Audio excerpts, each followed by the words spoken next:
Good evening, everyone. Good evening, all. Welcome back to Ayurveda Reality Channel. Okay, so आज हमारा topic है 75 days Sanskrit का basic of Sanskrit का that is उच्चारण स्थान और व्यंजन। उच्चारण स्थान और उसके बाद हम व्यंजन देखेंगे। ठीक है, कल जैसे हमने स्वर देखा था और क्या देखा था, प्रत्यय देखा था। ठीक है, कल देखा था प्रत्यय निर्माण और स्वर देखा था हमने, जिसमें मेन टॉपिक था प्रत्यय निर्माण। ठीक है, प्रत्यय निर्माण आप सभी को समझ गए अच्छे से। ठीक है, महेश सूत्र के लास्ट वर्ण को हल वर्ण कहते हैं और हम प्रत्यय लिखते वक्त प्रत्यय की काउंटिंग करते वक्त उस हल वर्ण को काउंट नहीं करते। ठीक है, हल वर्ण मीन्स इतसर्जक वर्ण। ठीक है, ये हमने प्रत्यय देखा था पूरा। ओके, आदि रंतन संहिता ये प्रत्यय का सूत्र था। ओके, अब हमने देखा था स्वर, मूल स्वर, संयुक्त स्वर। ठीक है, फिर हमने स्वर के टाइप देखे थे उदात्त, अनुदात्त, दीर्घ स्वर, प्लुत स्वर, ह्रस्व स्वर, ये तीन टाइप देखे थे और उनकी तीन कैटेगराइज क्लासिफिकेशन देखी थी। उदात्त, अनुदात्त, स्वरित। ठीक है, सो एक शॉर्ट रिवाइज आपको आ गया होगा माइंड में कि हमने कल क्या पढ़ा था। और आज हम पढ़ेंगे उच्चारण स्थान और व्यंजन। वैसे तो सबसे पहले व्यंजन पढ़ाना था मुझे, लेकिन सबसे पहले हम देखेंगे उच्चारण स्थान फिर व्यंजन। ठीक है, चलो स्टार्ट करते हैं आज का टॉपिक दैट इज उच्चारण स्थान। ओके, यहाँ से 2 एमसीक्यू फिक्स होते हैं। ठीक है, आपके यूनिवर्सिटी एग्जाम में यहाँ से 2 एमसीक्यू फिक्स होंगे। ओके, याद रखना यहाँ से 2 एमसीक्यू आएंगे ही आएंगे। एक तो सूत्र के हिसाब से पूछेंगे, तो कोई वर्ग लेके पूछेंगे कौन सा इसका वो उच्चारण स्थान। ठीक है, चलो स्टार्ट करते हैं। तो देखो पहला सूत्र क्या करें, अब उच्चारण स्थान क्या होता है कि हम जितने भी वर्ण उच्चारण कर रहे हैं, ठीक है, वो कौन कौन से स्थानों से हो रहा है। ठीक है, कौन से वर्ण कौन स्थान से हो रहा है, तो वो हम इसमें देखने का। ओके, चलो स्टार्ट करते हैं। दैट इज सूत्र, पहला सूत्र है अकहु विसर्जनीयानाम कंठ। अकहु विसर्जनीयानाम कंठ। ठीक है, अकहु विसर्जनीयानाम कंठ। 2 मिनट्स। सो अकुहु विसर्जनीयानाम कंठ। ओके, सो अवर्ण प्लस क वर्ग, अवर्ण प्लस क वर्ग, अवर्ण क वर्ग, क वर्ग में क्या क्या थे आप सभी को पता है, क क ग घ ड़। ठीक है, ये 5 वर्ण थे क वर्ग में। ये मैंने फर्स्ट लेक्चर पढ़ाया था, मैंने वर्ण परिचय फर्स्ट लेक्चर में। ठीक है, जब देख रहे थे स्वर व्यंजन वर्ण, इसमें मैंने बताया था कि क वर्ग में कौन कौन से वर्ण थे, प वर्ग में क, ऐसे। ठीक है, देखो अवर्ण मतलब अ का जो उच्चारण करते हैं तो कहां से होता है, कंठ से होता है। ठीक है, ओके, क्या से कंठ से, कंठ याद रखना। ओके, मेन कंठ याद। ठीक है, क्योंकि अवर्ण क वर्ग और ह का, ह का मींस ह वाले वर्ण, हल में लगे हुए वर्ण जो भी है, और विसर्ग, ये जिन इन सबका उच्चारण कहां से होता है, हमारे कंठ से होता है। ठीक है, कंठ मींस थ्रोट, याद रखो, कंठ मींस थ्रोट। ओके, नेक्स्ट उच्चारण स्थान है दैट इज सूत्र ईचु यशानम तालु। ईचु यशानम तालु मींस ई वर्ण आएगा, इसमें च वर्ग आएगा, य आएगा, श आएगा, और कहां से इसका उच्चारण हो रहा है, तालु से। ओके, याद रखो मेन तालु यहाँ पे। ओके, मींस जो भी अपने ई वर्ण के ई वर्ण वाले वर्ण उच्चारण कर रहे हैं, और बाद में च वर्ग में जितने भी 5 वर्ण आते हैं वो, और य और श।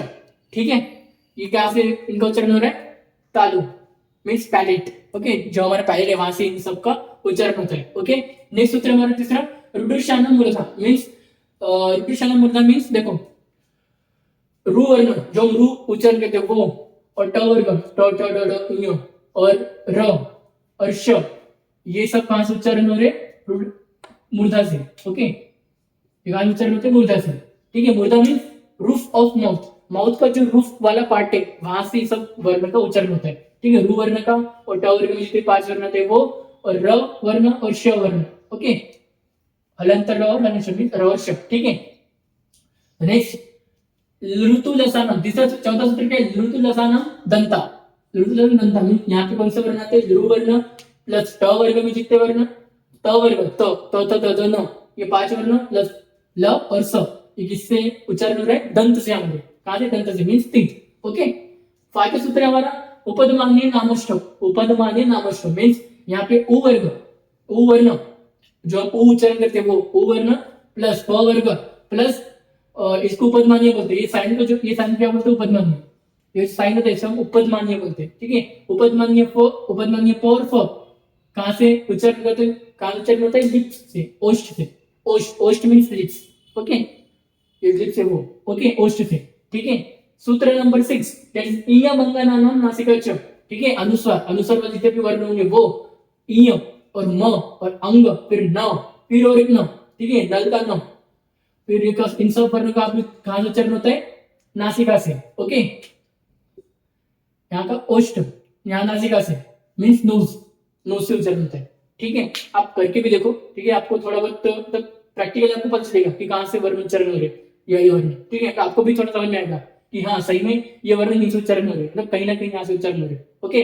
देखो अब 7 सूत्र क्या है, ए दत्तव कंठ तालु, ए दत्तव कंठ तालु, ठीक है, आई दत्तव कंठ तालु रहेगा, ठीक है। जिसमें ए प्लस आई ये कंठ तालु से निकलते हैं, ठीक है, जिसमें जो ए बनता है अ प्लस ई से, ओके।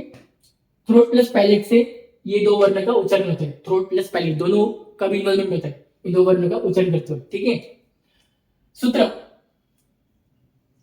नंबर 8 दैट इज ओ औदत्तौ कंठस्थम, औदत्तौ कंठस्थम मींस ओ प्लस औ इनका उच्चारण कहां से होता है, कंठ और ओष्ठ से, ठीक है, मींस थ्रोट प्लस लिप से, ओके। नेक्स्ट देखो 9th सूत्र है हमारा दैट इज वकारस्य, वकारस्य दंतोष्टम मींस वकार वर्ण, वकार वाले वर्ण मींस व वाले जितने वर्ण होंगे वो किससे उच्चारण होता है, दंत प्लस ओष्ठ से, मींस दंत और ओष्ठ दोनों से उच्चारण करते हैं, तीत प्लस लिप से, ओके। सूत्र नंबर 10 जीवामूल्यस्य जीवामूलम मींस जो उपदमान्य वाले, उपदमान्य क उपदमान्य क, ये जो उपदमान्य क और ख है ये कहां से उच्चारण हो रहा है, जीवामूल से, मींस लिंगुअल रूट से, ओके। और जो उपदमान्य क और फ होता है ये कहां से हो रहा है, ये ओष्ठ से होता है, लिप से, ठीक है। हमारे माउथ के अंदर का जो लिंगुअल रूट वाला पार्ट है वहां से इनका उच्चारण होता है, उपदमान्य क उपदमान्य ख और ख का, ठीक है। मीन्स सूत्र नंबर 11 नेक्स्ट नासिकानुसार सर, ये सूत्र उतना इंपॉर्टेंट नहीं है, ठीक है, ये सूत्र आप नहीं भी याद करोगे तो चलेगा, ये 10 सूत्र आपको आने ही चाहिए, ठीक है। 10 सूत्र आपके टिप ऑफ माउथ रट्टा होने चाहिए, ठीक है, विथ श्लोक, ये जो श्लोक है छोटे छोटे और साथ में ये, ठीक है। अगर आपने सूत्र श्लोक कर लिया छोटे छोटे तो आपको ये करने की जरूरत नहीं है, क्योंकि आप अपने आप लिख सकते हो, अगर श्लोक लिख लिया तो फिर श्लोक में से आप ये सब लिख सकते हो अपने आप, ठीक है। और जिनको श्लोक नहीं होते वो यही तो भी करो एटलीस्ट, क्योंकि यहाँ से एमसीक्यूज 2 आते हैं, ओके। सो सूत्र नंबर 11 क्या होता है, नासिका अनुसार से, नासिका मींस अनुसार नासिका से होता है, अनुसार जितने बोल नासिका से, हमने पहले भी देखा, ठीक है। सो 11 का सूत्र तो इंपॉर्टेंट नहीं भी याद रखना चलेगा, ठीक है, ओके। नेक्स्ट हम देखते हैं व्यंजन, ठीक है। ये 10 सूत्र उच्चारण स्थान के 10 सूत्र आपको टी पॉप में रट्टा होने चाहिए, ठीक है। यहाँ से 2 एमसीक्यूज फिक्स होते हैं, ओके। अब हम देखेंगे व्यंजन, ठीक है। व्यंजन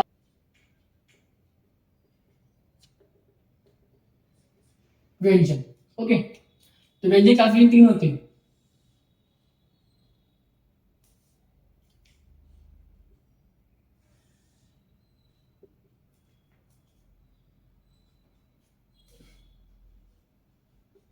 ओके। 2 मिनट्स।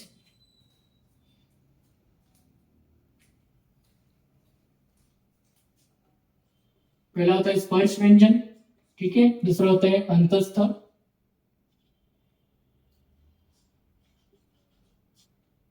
ठीक है। तीसरा होता है उष्ण व्यंजन, यहाँ पे यण प्रत्यय रहेगा, ठीक है, यण वाले यण वर्ण आएंगे यहाँ पे, और यहाँ पे आएंगे उष्ण वर्ण, शल वर्ण, शल प्रत्यय वाले वर्ण, शल वर्ण, ओके। अब देखो इन सबकी डेफिनेशन देखिए। स्पर्श व्यंजन की डेफिनेशन आती है, उच्चारण करते वक्त इन व्यंजनों का उच्चारण करते वक्त मुख से स्पर्श होते हैं, ठीक है, स्पर्श होते हैं, ओके। इसमें उदाहरण आएगा क वर्ग वाले वर्ण, च वर्ग, ट वर्ग, त वर्ग, प वर्ग, ठीक है। देखो क में क्या क्या आते हैं, क ख ग घ ड च छ ज झ ञ ट ठ ड ड न त थ द द न प फ ब भ म, ठीक है। सो ये वर्ग, ये 5 वर्ग, ठीक है, ये सब उदाहरण। स्पर्श व्यंजन क्या होता है, उच्चारण करते वक्त मुख से स्पर्श होते, तो ये सारे व्यंजन के जब उच्चारण करते हैं सारे व्यंजनों का, तो मुख से स्पर्श होते हैं उच्चारण करते, ओके। और अंतस्थ व्यंजन मतलब उच्चारण करते वक्त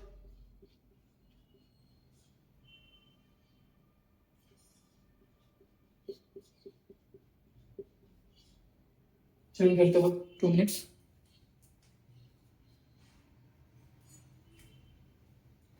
उच्चारण करते वक्त जण वर्ण का उच्चारण करते वक्त क्या होता है, इन वर्ण उच्चारण करते वक्त जो वायु होती है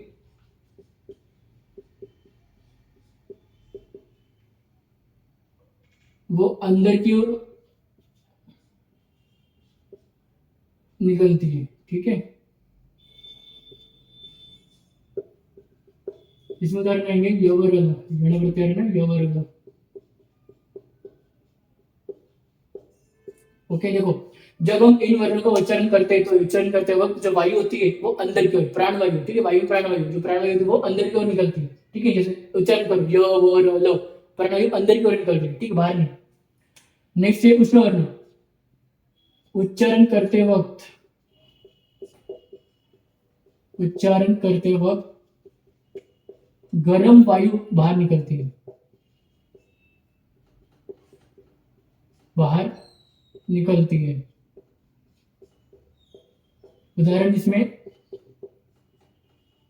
श श स ह। देखो ये जो है उष्ण वर्ण, विशाल वर्ण, उच्चारण करते वक्त क्या होता है, जो गर्म वायु होती है वो बाहर निकलती है, ओके। अब निकलती है नहीं निकलती मुझे भी नहीं पता, क्योंकि कभी निकली तो नहीं। देखो उच्चारण करो श स ह ह, श स ह। थोड़ी बहुत निकल रही गर्म वायु, अभी ठंडी का मौसम में तो गर्म वायु निकल रही नहीं, लेकिन थोड़ी बहुत निकल रही। अभी एक बार प्रैक्टिकल करो, श स श ह, निकल रही, थोड़ी थोड़ी गर्म वायु निकलती है, इसलिए इनका उच्चारण करते हुए, इन चारों का उच्चारण करते हुए गर्म वायु बाहर निकलती है। तो ये थे हमारे व्यंजन का छोटा सा क्लासिफिकेशन, स्पर्श व्यंजन, अंतस्थ व्यंजन, उष्ण व्यंजन। स्पर्श में आते पूरे 25, इसमें आते पूरे 4, और इसमें आते पूरे 4, ठीक है। ऐसे पूरे कितने 33 व्यंजन का हमारा क्लासिफिकेशन हमने देखा, ठीक है। ये क्लासिफिकेशन को याद रखने का है, ओके। ओरली यहाँ से एक एमसीक्यू एक्सपेक्टेड है, आया तो नहीं अब तक लेकिन एक्सपेक्टेड है, ओके। सो आज हमने क्या क्या पढ़ा, उच्चारण स्थान, 10 उच्चारण स्थान, श्लोक सूत्र पढ़े हमने, और हमने का व्यंजन क्लासिफिकेशन, ओके। सो कैसा लगा आपको लेक्चर आज का, पसंद आया हो तो अपने फ्रेंड्स को शेयर करो, ठीक है, लाइक करो, शेयर करो, कमेंट करो, सब्सक्राइब करो चैनल को, ठीक है। सो नेक्स्ट लेक्चर में हम देखेंगे नेक्स्ट टॉपिक, ओके। नेक्स्ट यही बेसिक पता जो टॉपिक रहेगा नेक्स्ट वो हम देखेंगे, ठीक है। So thank you.